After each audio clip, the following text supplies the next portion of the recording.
தாலி அணிகிறவர்கள், தாலி அணியாதவர்கள். அப்படி பாரு, சூப்பர் சீனரி.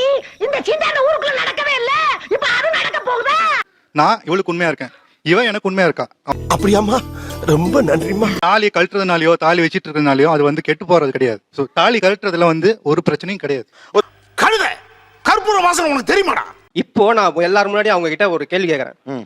ஒண்ணு அந்த தாலி போட்டுக்கலாம், இல்லாட்டி நான் போட்ட செயின் போட்டுக்கலாம். அந்த சண்டாளா நினைச்ச மாதிரியே சரிங்க திருப்பி விட்டானே, நான் என்ன பண்ணுவேன்? என்னம்மா தாலியாச்சு? கட்ட மாட்டேன் சார். ரெண்டுமே கழட்ட மாட்டீங்களா? அப்ப தங்க நிறைய சேரணுங்கிறது தான் திட்டம். அந்த வேல்யூ பாக்குறது அதெல்லாம் ஒண்ணும் கிடையாது. அவங்களை பொறுத்த வரைக்கும் ஒரு அடையாள சின்னம், அதை தவிர்த்து வேற எதுவும் புனிதம் கிணிதம்லாம் ஒண்ணும் கிடையாது. அது ஒரு அடையாள சின்னம். இல்லை இல்லை, நீ என்ன விளக்கம் சொன்னாலும் அதை ஏற்றுக்கொள்ள என் மனம் மறுக்கின்றது. தாலி அப்படின்ற அந்த ஒரு ஆர்னமெண்ட், அதுல புனிதமும் கிடையாது, ஒண்ணும் கிடையாது. அது ஒரு ஜஸ்ட் ஒரு செயின் மாதிரி தான். அதுவும் உன்னை எல்லாம் திருத்தவே முடியாதுடா. அந்த செயினை கழட்ட தயார் இல்ல, தாலியை கழட்ட தயார் இல்லங்கிறது சரிதான். ஐயோ செயினை கட்ட மாட்டேன் சார். ஏன்? ஐயோ மாட்டேன்.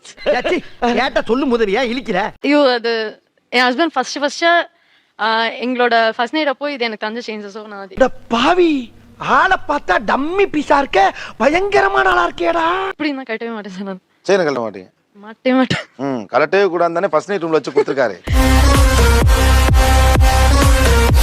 அவுத்து வச்சுட்டு என் மாமியார் வீட்டுக்கு சைடு போறேன்னு வச்சுக்கோங்க, முதல் திட்டி எனக்கு தான் சார் விழும். சொல்லிடுவாங்க, பயந்து தான் போட்டுட்டு இருக்கீங்க. ஐயோ, தாலி கட்டினாலே என்ன 10 பேர் மதிக்கிறாங்க சார். தாலி கட்டாமல் சமூகத்தில் இருப்பவர்களுக்கு மரியாதை இல்லையா?